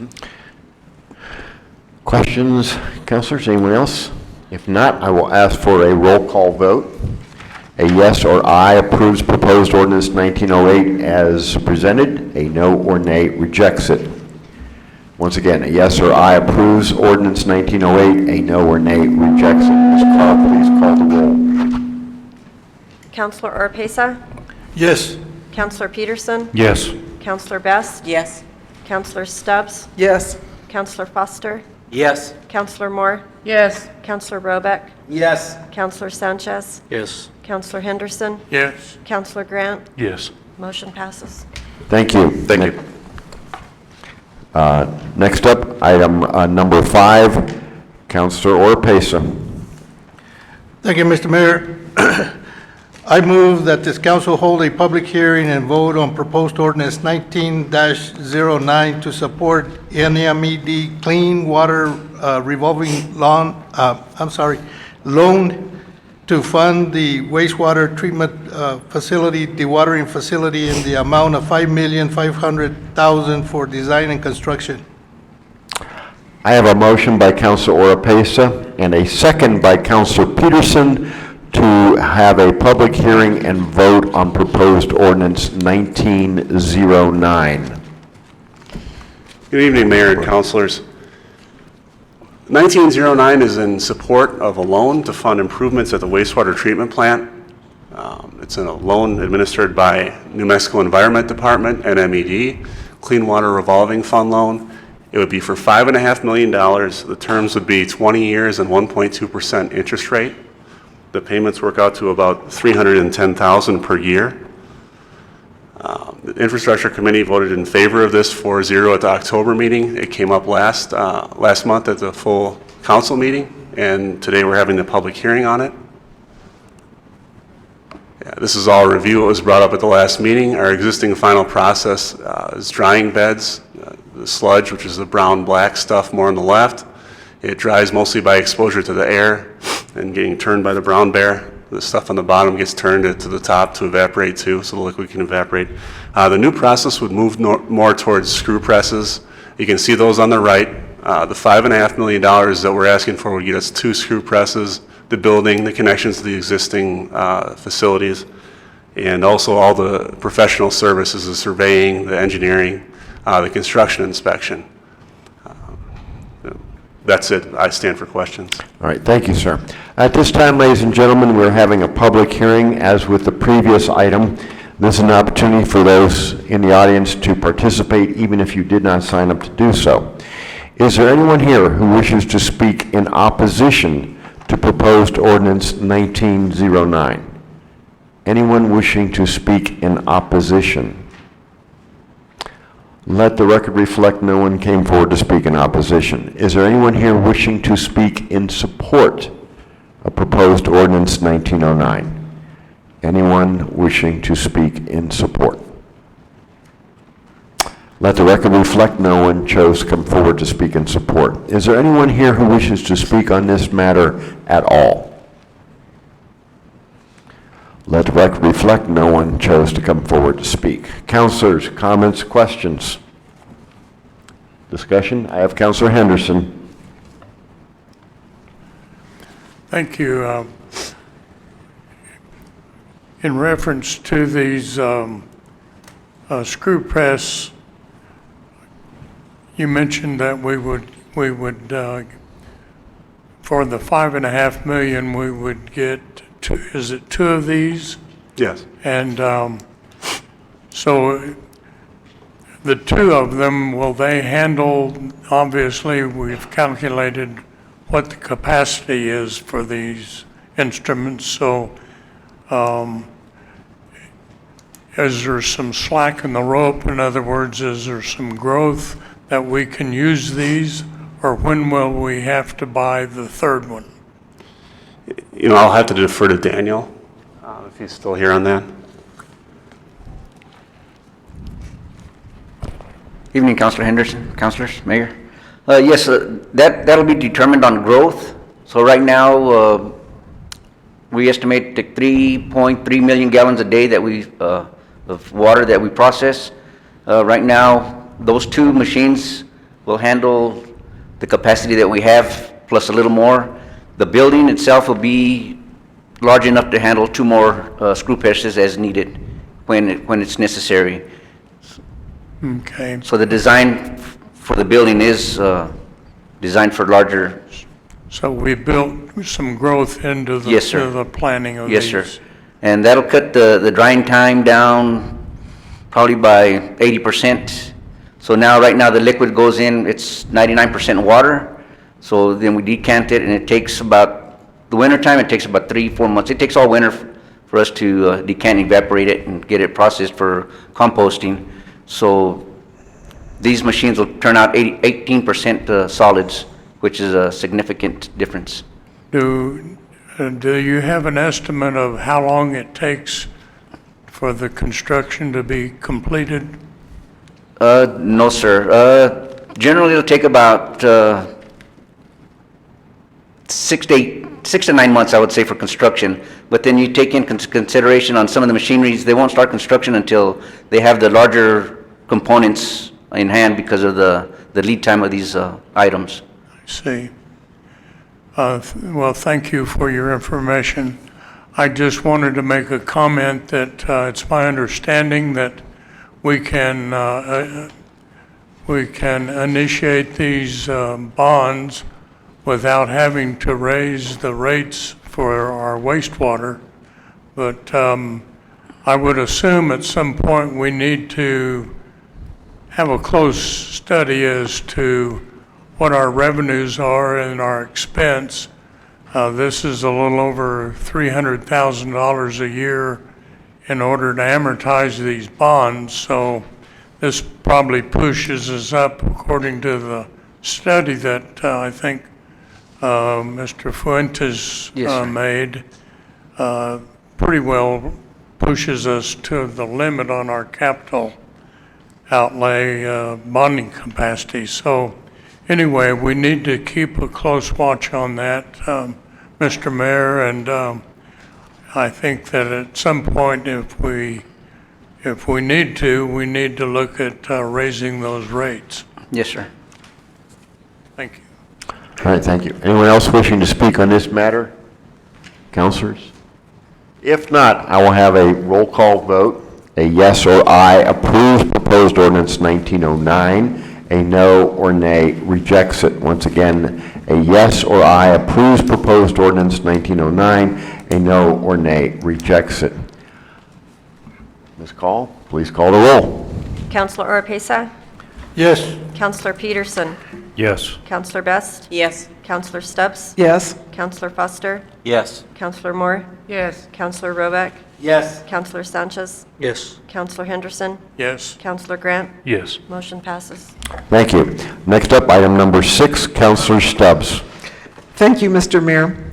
I move to hold a public hearing and vote on proposed ordinance 1910, amending Section 2-17 of the Roswell City Code relating to establishment of ward boundaries. I have a motion by Counselor Stubbs and a second by Counselor Foster to hold a public hearing and vote on proposed ordinance 19-10. Mr. Holloman. Thank you, Mr. Mayor and Council. This item comes before us that has to do with addressing the ward boundaries that we've established in city code. Those boundaries are set according to Section 2-17. Primarily, those use the existing precinct boundaries that are established by the Chavez County Commission. Recently, based on some new state legislation that requires division of precincts according to number of voters or number of residents that live within the precincts, the Chavez County Commission has passed a resolution that will split some of the precincts into smaller component pieces. This will not actually affect our ward boundaries, but because our ordinance does designate by number what precincts are within a ward, we felt that it was necessary to update that to include the correct numbers based on what the county is doing. For demonstration, we'll show you in this slide, you see Ward 2, where 11 has been cut out, and then Precinct 5 has been added. Again, those were complete precincts that have just been chopped into smaller pieces. Ward 3 had 1 with the smaller component piece pulled out. I believe that's 20 pulled out of 21. 5 had 2. And I cannot see those numbers there. I believe it's 64 came out of 63, and 95 down in the right-hand corner came out of 94. And with that, Mayor and Council, I would stand for any questions. All right, thank you, sir. Ladies and gentlemen, once again, this is a public hearing. Even though you have not signed up to participate, you may do so at this time. Is there anyone here wishing to speak in opposition of proposed ordinance 19-10? Anyone wishing to speak in opposition to 19-10? Let the record reflect no one chose to speak in opposition. Is there anyone here wishing to speak in support of proposed ordinance 19-10? Anyone wishing to speak in support? Let the record reflect no one chose to come and speak in support. Is there anyone here wishing to speak on this matter at all? Let the record reflect no one chose to come forward to speak on this one. Councilors, any discussion, debate? Councilor Best? No. No, I thought you activated your microphone. I was ready. Anyone? Councilor Henderson? And we know that the 2020 census will probably adjust some of these boundary lines once that project is complete.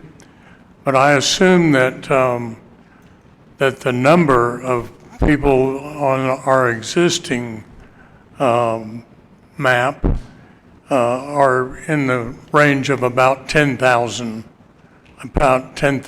people in each ward.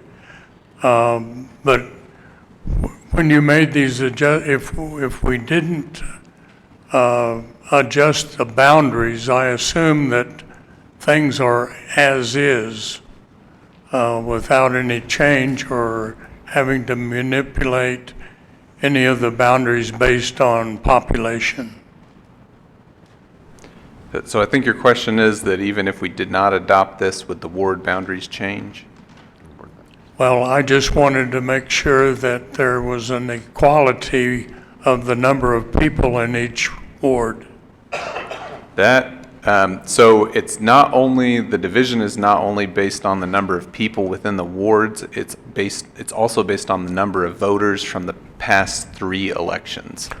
And I don't have those numbers in front of me, but that was one of the criteria for that. Mr. Hellman, I think what the counselor's leading, Counselor, none of the board boundaries are changing. None of the boundaries. Right. What happened is the county commission changed the definition of our precincts. They split out, they created a new precinct 8 and a precinct 5. And if I'm not mistaken, Ms. Call, we will have to report to the Secretary of State by precinct voting results. So going back, if we could, 2 slides, we could show the statute, or strike the ordinance, actually defines our wards by precinct numbers. So we needed to include these precincts in the definitions of our various wards. Thank you. That answers my question. Okay, thank you. Any other questions or comments? All right, in that case, we'll have a roll call vote. A yes or aye approves proposed ordinance 19-10. A no or nay rejects it. Once again, a yes or aye approves proposed ordinance 19-10. A no or nay rejects it. Ms. Call, please call the roll. Counselor Oropesa? Yes. Counselor Peterson? Yes. Counselor Best? Yes. Counselor Stubbs? Yes. Counselor Foster? Yes. Counselor Moore? Yes. Counselor Robeck? Yes. Counselor Sanchez? Counselor Henderson? Yes. Counselor Grant? Yes. Motion passes. Thank you. Next up is item number 7, Counselor Stubbs. Thank you, Mr. Mayor. At the recommendation of the Legal Committee, I move to hold a public hearing and vote on proposed ordinance 19-11, amending section 22-15 of the Roswell City Code relating to construction, repair, and maintenance of sidewalks. I have a motion by Counselor Stubbs and a second by, do I have a second? If I do not have a second, the matter fails. Going once, going twice. I don't know what to say. We do not have a second Okay. for this proposed ordinance. As such, we do not take it up. So, interesting meeting tonight, Mr. Mayor, but I'm curious, does that, can I ask Mr. Hallman, does that mean this fails? I mean, this is a public hearing, and so... If the motion is to hold a public hearing and vote, and there is not a second, then the matter fails. Can't have the public hearing and then don't have the subsequent vote that the public hearing would allow. So that would be correct. I understand that, but we have some unfinished business with this. We that do we've not, seen if we yet, do so- not have a second, we do No, not I take it up. understand that for tonight, but all right, I'll ask later. All right, okay. So item, ladies and gentlemen, we did not get a second for item number 7. It will not be heard tonight. We move on. Just for clarification, items 8 through 16 were approved as consent items when the agenda was approved, finally. And we move on to item number 17. Counselor Best. Okay, I'd like to make a motion to consider the approval to advertise. Keep in mind, this is strictly to advertise at this meeting for public hearing and vote on proposed ordinance 20-01. I have a motion by Counselor Best and a second by Counselor Foster to consider approval to advertise for a public hearing and vote on proposed ordinance 20-01. Mr. Matthews. Mr. Mayor, members of the council, good evening. Proposed ordinance 20-01 is an ordinance amending Chapter 4 of the Roswell City Code relating to animals and water and fowl within the city limits. Council is asked to consider advertising to hold a public hearing on this proposal at the next meeting. Public Safety Committee, along with staff and the public, has spent 5 months and 8.5 hours total in committee doing a total rewrite of Section 4 of the City Code. Current code has not been updated for many years and has created much confusion for our officers and the public. This updates and reorganizes Chapter 4 and provides clarity and improves implementation. All fees have been removed from the ordinance and will follow in January in a resolution form. Public Safety Committee did vote 3-0 in favor at their November meeting to send a full council to advertise for a public hearing at the January meeting. I'll stand for any questions. All right, councilors, questions regarding, once again, as Councilor Best stated, that we're simply considering the approval to advertise for the public hearing and vote on this proposed ordinance. Any questions or comments? Oh, we do have someone who signed up. Mr. Conley. Almost missed you. Larry Conley, 2815 in Canto. I realize that this is only to advertise, but I just want to tell you that this ordinance, I went to a lot of these meetings, and it is very well done, and I hope the public, if they're concerned about it, don't be. Thank you. Thank you. Questions or comments? Not seeing any. I'm going to go ahead and ask for a roll call vote. We're going to keep it on that to keep it clear for Ms. Call. But I do want to stress this is and I think it's critical that the members of the council realize this was a long-term project Councilor Best and Public Safety embarked upon.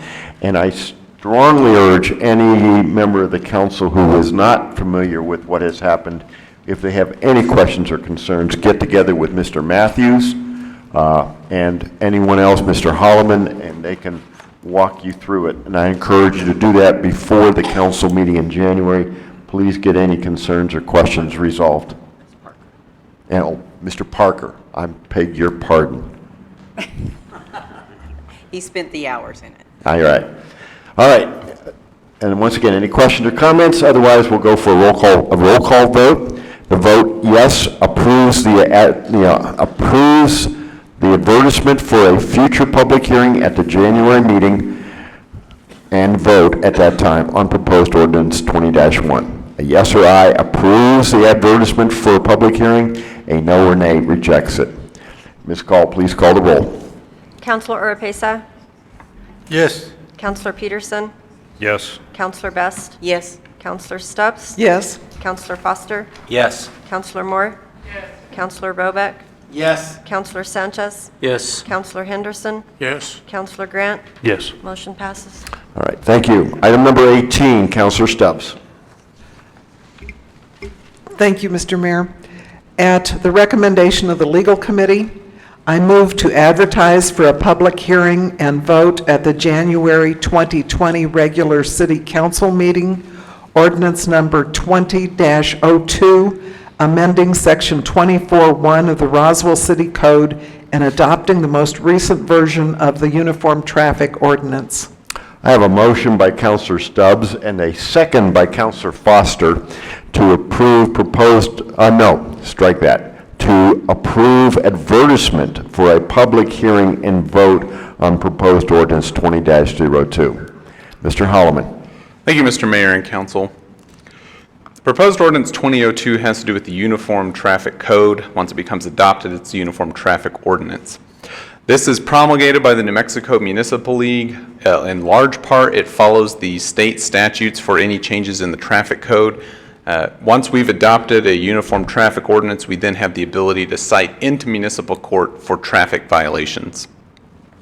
What we've come across in trying to coordinate with the police department and the municipal court is that the way that our ordinance currently reads creates some confusion. So what we're trying to do is to address that confusion. The ordinance currently provides for automatic adoption of the ordinance of the code and the updates as it's promulgated by the municipal league. What this ordinance does is two things. Number one, it changes that so that it requires an annual ordinance adoption. We think that that's good because it gives time for city administration, specifically the legal department, the police department, and the municipal court to all coordinate to make sure that any questions or problems implementing we've been able to address before it goes into effect. The second thing that this does is the ordinance as drafted, it reiterates what version of the ordinance is in force. Right now, it would be the 2018 updates to the Uniform Traffic Ordinance as promulgated by the Municipal League. And with that, I would stand for any questions. All right. Questions or comments from Mr. Hallman? Once again, I stress we are considering simply the authority to approve, to advertise for a future public hearing in the January council meeting. Any questions or comments? If not, seeing none, I will ask for a roll call vote. A yes or aye authorizes the advertisement for a public hearing and vote at the January City Council meeting on proposed ordinance 20-2. A no or nay rejects that. Ms. Call, please call the roll. Counselor Oropesa? Yes. Counselor Peterson? Yes. Counselor Best? Yes. Counselor Stubbs? Yes. Counselor Foster? Yes. Counselor Moore? Counselor Roback? Yes. Counselor Sanchez? Yes. Counselor Henderson? Yes. Counselor Grant? Yes. Motion passes. All right, thank you. Next up is item number 19. Counselor Stubbs. Thank you, Mr. Mayor.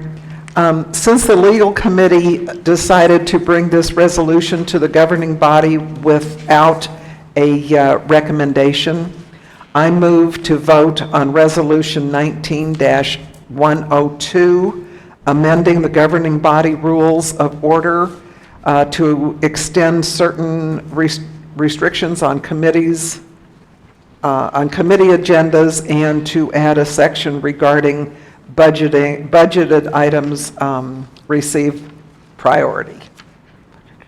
I have a motion by Counselor Stubbs and a second by Counselor Peterson to approve proposed resolution 1902. Mr. Holloman. Thank you, Mr. Mayor. Resolution 1902 has to do with amending the governing body rules of order. As such, just to provide you a bit of background, in 2016, these rules were adopted. The purpose of that is to provide a procedural rule book for the council and the mayor to govern themselves. And it assists in providing clear and consistent direction for the governing body, staff, and the public as it relates to how the city conducts its official business. This is only a guide. Specifically in the governing body rules of order, it says that a violation or a deviance from these procedures does not affect the validity of any action that is taken. These were subsequently amended in 2017 with Resolution 1765. Staff was approached and asked to assist in drafting two proposed changes. I'll present those and then allow you to have the discussion. The first is that while we have a similar rule for items at City Council, that an item that has been considered may not be reconsidered at a subsequent meeting for 6 months unless a person who is present and voting with the prevailing side along with four other counselors, places the item on the agenda. This would add a restriction that if an item is considered at a committee, it may not go to another committee to be heard for 6 months, that it does not prohibit 5 counselors from placing it on the city council agenda. The other item would be to add a new section giving priority to items that were present in projects that were present and contemplated at the time of the adoption of the budget. And if there are any projects that arise since the time of the adoption of the budget, that the appropriate committee first consider where the funding is coming from and where it fits within the budget before proceeding to do additional work on that project. With that, I would stand for any questions. All right, thank you. Councilors? I think Mayor? I have Councilor Best, I have Councilor Grant, I have Councilor Sanchez. Well, I was considering this as much as it gave heartburn, at least an hour's worth of heartburn and headaches to everybody. I think we should table this and take it to a workshop so everybody could make a decision on it and discuss it more in. Yeah, let's make that a motion. So I make a motion to table this and send it on to a workshop so everybody can get their brains wrapped around it and together with it. Okay, I have a motion by Councilor Best and a second by Councilor Foster to table. Mr. Holloman, tabling motions are debatable, correct? That is correct. Okay, so on the motion to table, discussion, debate? All right. Wow. All right, we'll have a roll call vote. A yes or aye approves the motion to table. A no or nay rejects it. Once again, a yes or aye approves the tabling of this proposed resolution. A no or nay rejects it, and we stay on the resolution. Ms. Call, please call the roll. Counselor Oropesa? No. Counselor Peterson? No. Counselor Best? Yes. Counselor Stubbs? No. Counselor Foster? Yes. Counselor Moore? No. Counselor Robeck? Yes. Counselor Sanchez? Yes, with an explanation. Counselor Henderson? No. Counselor Grant? Yes. Mayor, you have a tie vote. Yes. I will call on Councilor Sanchez. You have the Thank you, floor. Mr. Mayor. The reason I voted yes, I'd like for it to go back to the legal committee and work on the verbiage of it and bring it back to discussion. Okay. All right. That concludes, except for city manager reports and public participation in non-agenda items. We don't have anyone signed up to speak on that. So, Mr. Nebb. Yes, sir. Mr. Mayor, City Council. This week and actually next week, we've been holding our year-end employee meetings, and we try to do that every year. We try to bring everybody in so they can hear from the horse and talk about everything that relates to their work with the city. And so I want to start with a thank you to each of you for the service that you've provided to the community. We've accomplished a lot in this year, and I believe that next year is going to even be busier with the things that we try to accomplish for the good of our community. So again, personally, I want to say thank you for each of you for your service to the community. January 25th is our Employee Appreciation Dinner, and that'll be our recognition for our milestones, our safety awards, all of the individuals that have made the city great. And so each of you are invited as well to that. There are, finally, there remain a few committees to complete out this year, but I want to wish each of you a Merry Christmas and a Happy New Year, and we'll see you for 2020. So, thank you. Thank you very much. Any comments, questions, or anything from the council? We will have the presentation on the convention center, similar to what we had this evening, but on the convention center at the January session. Is that correct? That is correct. That'll be our presentation for that evening. So. All right. Without further ado. Yes, sir. We are adjourned.